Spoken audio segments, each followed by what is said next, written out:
This talk is based on Mark chapter 14, verses 53 to 65, and it's about Jesus on trial.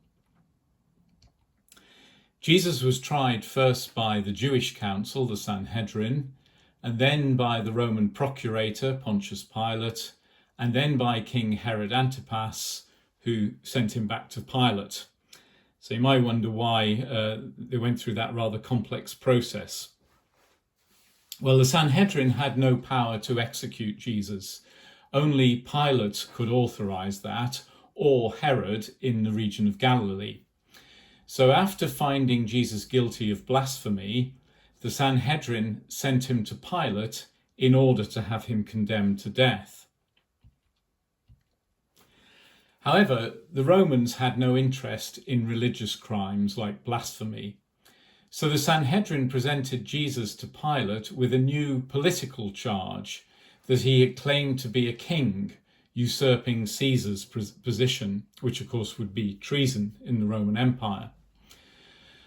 The Messiah was expected to be a king, like King David, so the Sanhedrin had a valid point. But Jesus said to Pilate, "My kingdom is not of this world. If it were, my servants would fight."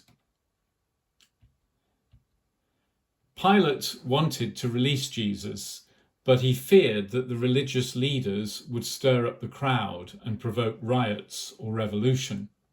There's an interesting little episode that's recorded by the Jewish historian Josephus, first century historian, and he says that when Pilate first was appointed the Roman governor in AD 26, he marched the Roman standards that were carried by the Roman legions into the city of Jerusalem.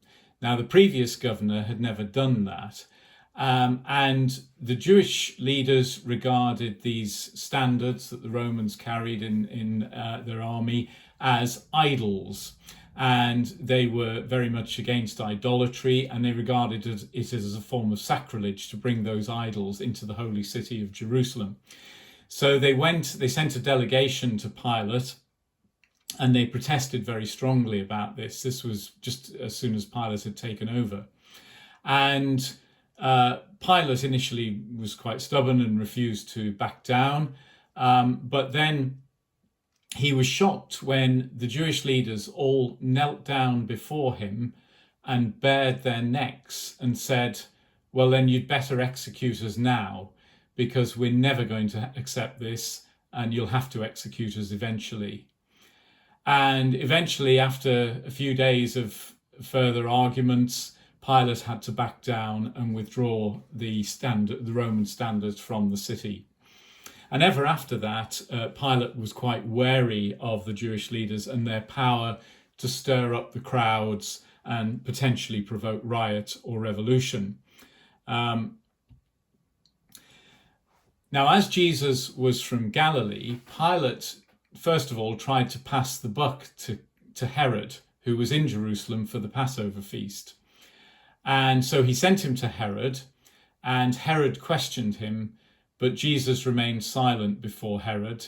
You have to remember, Herod had executed Jesus' cousin, John the Baptist, and then Herod went on to mock him and send him back to Pilate. It's interesting to note how these leaders were actually quite reluctant to execute Jesus because they knew that he was popular, and so they were worried about the impact it might have. Finally, Pilate washed his hands of Jesus, quite literally.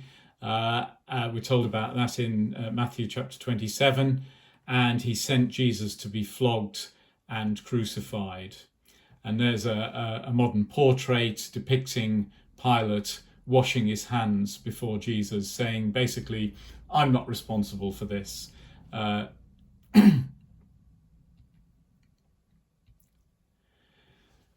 religious leaders wanted to avoid trouble from the crowds, so Jesus was arrested and tried at night.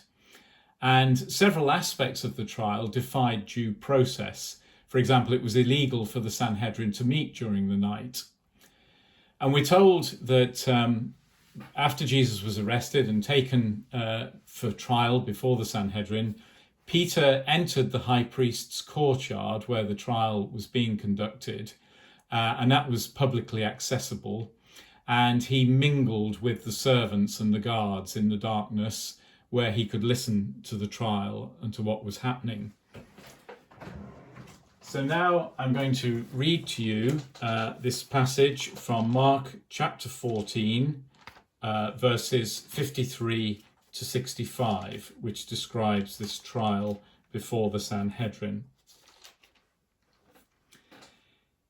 They took Jesus to the high priest, and all the chief priests, elders, and teachers of the law came together. Peter followed him at a distance, right into the courtyard of the high priest. There he sat with the guards and warmed himself at the fire. The chief priests and the whole Sanhedrin were looking for evidence against Jesus so that they could put him to death, but they didn't find any. Many testified falsely against him, but their statements did not agree. Then some stood up and gave this false testimony against him. We heard him say, "I will destroy this man-made temple, and in 3 days I will build another not made by man." Yet even then their testimony did not agree. Then the high priest stood up before them and asked Jesus, "Are you not going to answer? What is this testimony that these men are bringing against you?" But Jesus remained silent and gave no answer. Again the high priest asked him, "Are you the Christ, the Son of the Blessed One?"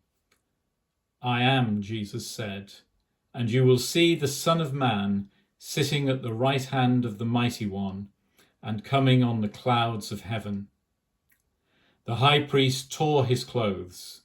"Why do we need any more witnesses?" he asked. "You have heard the blasphemy. What do you think?" They all condemned him as worthy of death.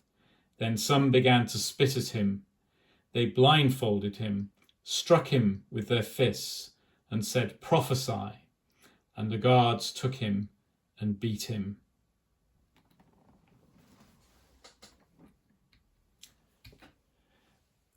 Those called to testify against Jesus produced contradictory evidence which failed to prove the case against him. And so finally the high priest Caiaphas, who held office from AD 18 to 36, asked Jesus, "Are you the Christ, the Son of the Blessed One?" "I am," said Jesus, "and you will see the Son of Man sitting at the right hand of the Mighty One and coming on the clouds of heaven." At this, the high priest tore his clothes, which was a specified response to blasphemy, and that's explained in the Jewish Talmuds, the tradition of the elders. And then they all condemned him as worthy of death. Just to fully understand what happened here, Jesus' favourite title for himself in the Gospels is the Son of Man. And this phrase occurs in 2 Old Testament books, the prophets Ezekiel and Daniel. God frequently calls the prophet Ezekiel Son of Man, which simply means man. So God says to him, "Son of man, stand up. Son of man, say this," and so on. In other words, it's just man. Man do this, man do that. And so it's quite a sort of ordinary, down-to-earth kind of title in Ezekiel. However, in the book of Daniel, chapter 7, verses 13 to 14, Daniel has a vision of one like a son of man coming with the clouds of heaven. And Daniel's Son of Man approaches God and is given authority, glory, and sovereign power. And people from every nation worship him, and he's given an everlasting kingdom. So when Jesus used the term Son of Man, it was actually ambiguous. People in the crowds listening to that would have thought, did he mean just man, like in Ezekiel? Or did he mean Daniel's exalted and worshipped Son of Man? Jesus' reply to the high priest quotes Daniel chapter 7 and thereby removes the ambiguity. Daniel's prophecy emphasizes the power and glory of the Son of Man. hence the high priest's reaction when Jesus applied it to himself. However, it's also worth noting that later on in Daniel chapter 9, verses 24 to 27, it also refers to an anointed one, which can be translated Messiah, who will be cut off and will confirm a covenant with many and will put an end to sacrifice and offering. And in this passage in Daniel, it also says that 77s are decreed for your people and your holy city to finish transgression, to put an end to sin, to atone for wickedness, to bring in everlasting righteousness, to seal up vision and prophecy, and to anoint the most holy. Now, in the book of Daniel, sevens, that phrase is used a number of times, and it refers to periods of 7 years. And so 77s literally means 490 years, 70 times 7, 490. And it refers in the passage to the rebuilding of Jerusalem in verse 25 after its destruction by the Babylonians, which occurred under Nebuchadnezzar in 445 BC. Under Nehemiah in 445 BC. And so literally, following this prophecy of Daniel, this could be 445 BC plus 490 years, in other words, AD 45, which is within 15 years of Jesus' crucifixion.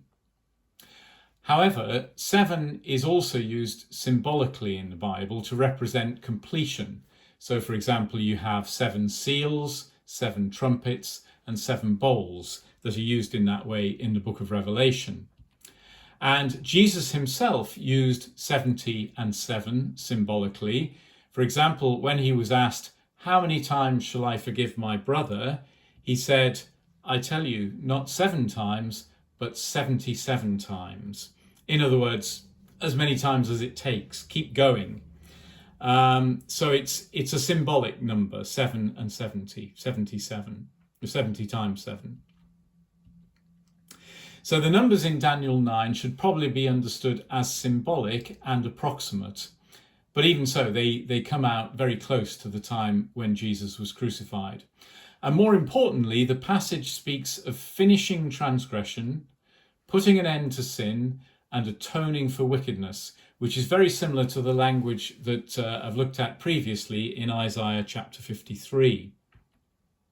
And so here again, the Old Testament points to a Messiah who not only rules as king, but is also cut off, or killed, if you like, and atones for sin.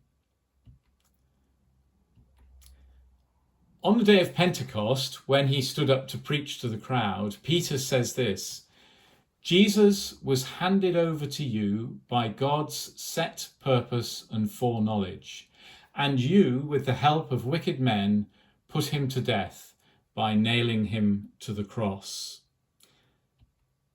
Jesus' death was planned by both men and by God, but for different reasons. The Jewish leaders feared that Jesus, the Messiah, would provoke the Romans to remove their power. However, God planned Jesus' death to atone for sin and bring salvation to the world. And there's an interesting parallel to this at the end of the book of Genesis in the Old Testament, the first book of the Bible. Joseph, who had become second only to Pharaoh in Egypt, who was effectively the prime minister of Egypt, at the end of the story, he forgives his brothers, the other Israelites, who had sold him into slavery. He reassures them with the following words, which could also be applied to Jesus' death. "You intended to harm me, but God intended it for good, to accomplish what is now being done, the saving of many lives." That's a reference to the fact that Joseph had predicted the coming of a famine to the Egyptians, and as a result, they'd stored up grain when they were having abundant crops and saved it for the lean years that were to come. and this was how many lives were saved, and it was how Joseph became the Prime Minister of Egypt. So those words of Joseph in many ways apply to the crucifixion of Jesus as well. You intended to harm me, but God intended it for good, to accomplish what is now being done, the saving of many lives. Thank you for listening.